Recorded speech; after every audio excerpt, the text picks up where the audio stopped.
Hey everyone, Nick Espinoza, your chief security fanatic here, and today we actually have to talk about racism. And I have a whole lot of primers on this, but apparently the final arbiter of racism is going to be Yelp.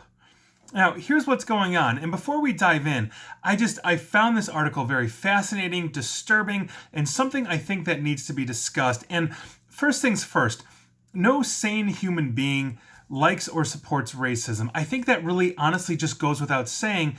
And let's pair that with what I think is one of the biggest concerns that people have, which is falsely being accused of a crime. That's any crime, but in this case, we're going to be talking about, obviously, racism. Now, accusations of anything, obviously, I don't care if it's racism or the Me Too movement or any other kind of crime, need to be taken very seriously and investigated to the fullest extent of the law before rendering a judgment, which is why I think this article on Yelp, I just find very concerning. And I would love to hear your thoughts on and opinions on this one legitimately. Now, we all don't have to agree.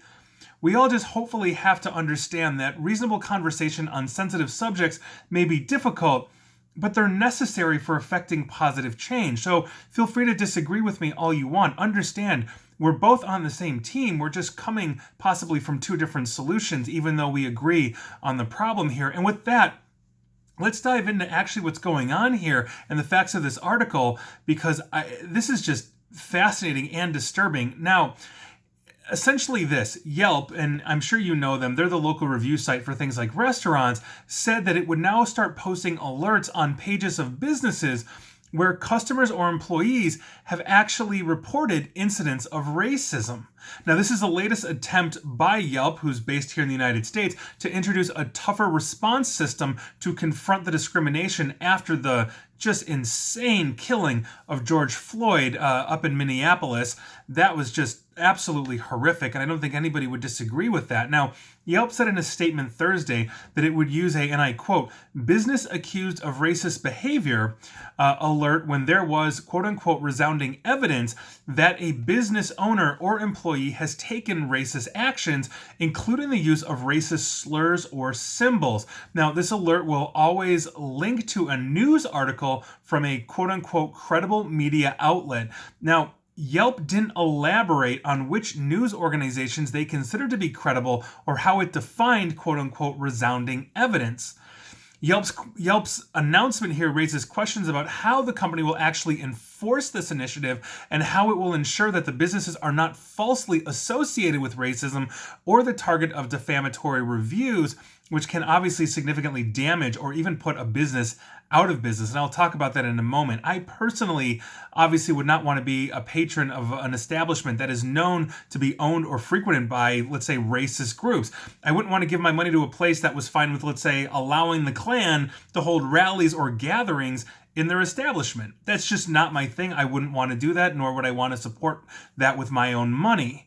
But companies like Google and Facebook, for example, have also grappled with this issue of moderating these kinds of users on their online platforms. Now, Yelp's statement says, and I quote, as the nation reckons with issues of systemic racism, we've seen in the last few months that there is a clear need to warn customers about businesses associated with egregious racially charged actions to help people make more informed spending decisions. So, for example, if Yelp were to come and say, oh, this is the Klan, and they were to link to, let's say, a credible article from Reuters or, some other, credible news organization that says Klan rallies are held in, the local barbecue joint by Nick's house, I would be not inclined to go there, and Yelp would point me in that direction.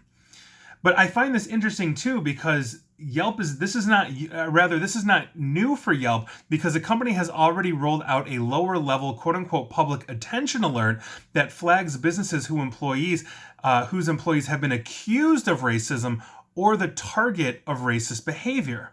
A team of moderators apparently investigates a business if they say a flurry of user comments on their Yelp page, according to a statement. Now, I think overall, this is an attempt to quash reactionary one-star reviews by having this team of moderators and really trying to review this. So, for example, if a restaurant owner ends up in the news for something, that essentially the call out culture on Twitter hates, then Yelp is going to see like a zillion one-star reviews just saying the absolute worst and awful things, about that business, even though these people have no direct knowledge. And I think the reason that happens is because people feel like they're contributing to a cause in that sense, but we've seen time and again that some things have just been blown out of proportion, or the general population didn't simply read the retraction from the credible news source when they got the story wrong, which is pretty rare. I know by virtue of the publications and outlets that I write for that is indeed rare due to the editing and verification process I have to go through, but it does occasionally happen. And by virtue of that, the retraction is on, it's just not read when the initial story stands, and that's obviously a very serious issue. And so, for example, in 2018, basically a popular Brooklyn restaurant was hit very hard after the Huffington Post published an article saying that the restaurant owner's sister was essentially a firebrand Twitter user who frequently attacked Islam. The owner's wife said at the time that she and her husband had almost no contact with her sister-in-law, this is the owner's sister, and that the views didn't in any way represent theirs or their business. But at that point, it was too late. They got hit incredibly hard, which practically puts them out of business if it didn't, already, and I wasn't able to verify if they're still up or down, or meaning, in business or not. But that goes without saying, is that here we are. And I think that's something that we need to discuss, because I think I would like to know if I'm walking into an establishment that is, owned by the Klan or, the neo-Nazis or, whoever owns this, because I would not obviously want to contribute to their economy in that way, shape, or form. I wouldn't want to spend money at that place, given that. But how do we know that? How do we verify that? How are we 100% sure that, we're not having a Twitter storm for something? Or if somebody says an offhand comment, how is that not necessarily getting them in trouble?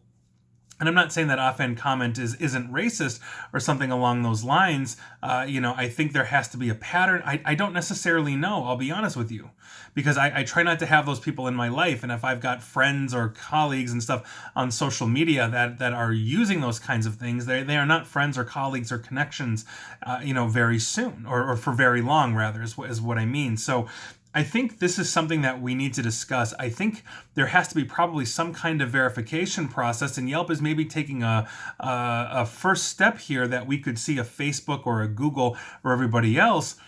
But I also think that there are degrees of these kinds of things, and I just don't necessarily know where that line is. I'm not sitting here saying that Yelp is right or wrong. What I do know is that I believe racism is wrong. I believe that, we should all be equal, that we should all basically just take each other for who we are. If you're a jerk, it doesn't matter what your race or gender is, you're a jerk. If you're nice, it doesn't matter what your race or gender is, you're nice. I think that's the way it really should be, and I think we should all just get along in that sense. So I'm curious to know your thoughts on this, because quite frankly, I don't necessarily know where to come down on this, but I think we're going to see more of this, which is why I'm bringing it up here. Yelp is definitely not going to be the last if they're the first. And so how does that go from Yelp to Facebook to Twitter to Google to anything else? And then how does that directly impact us? Is this something that could potentially be a corrective change for those people that are, I don't know, for lack of a better term, borderline racist? I don't know. Is it a generational thing? As let's say the older generations die out, are we going to see less racists, or is it just basically passed down to kids generation after generation? I don't know. This is a problem that I think we have and that we need to discuss. And like I said, we need to discuss reasonably. I think we can all agree that this is a problem, and what the solution is, we may disagree on, but as long as we're respectful and we understand each other's positions, I think we can move the ball forward on this. So I'd love to hear your thoughts on this. And if you work for Yelp or have experience with Yelp in this sense, I would really like to hear what your thoughts are on this, because I think it's a very important question we need to have. The last thing I'd want is, as a conversation to go absolutely nowhere, or people to start slinging accusations that, quite frankly, aren't true or aren't borne out by overwhelming evidence. And I don't think anybody wants that, because nobody, again, wants to be falsely accused of anything. which is why we have to take accusations very seriously and we have to investigate them out, as I said at the very start. So those are the facts on the ground. Those are my thoughts on this. And I really hope we can have a respectful conversation on these kinds of things, because this is going to be a potential game changer in online platforms. And is this going to continue that divide that we are seeing in online social media, basically on political lines, at least here in the United States? And if so, that's a little concerning, because I would hate to think platforms would be completely fine with racism. I also understand the balance of free speech here, which means you have the right to say everything you want, including absolutely horrible things, just as we have the right to be offended. And basically having free speech isn't having the right not to be offended in that sense. And so I think this is a very, very interesting thing. It's a concerning thing, and we'll see where this goes. And God forbid I get 800,000 people giving me 1-star reviews on anything here, because I think it's just a conversation we need to have. And if this gets me in trouble, so be it, but you can't say I didn't try. And so that is your news of the day, and I hope everybody has a great weekend. And please like, share, follow me here on Facebook and Twitter at NickAESP, and please feel free to subscribe to me at YouTube as well, unless you're a racist, in which case please don't subscribe to me anywhere. And as always, stay safe and stay online. Thanks, everybody.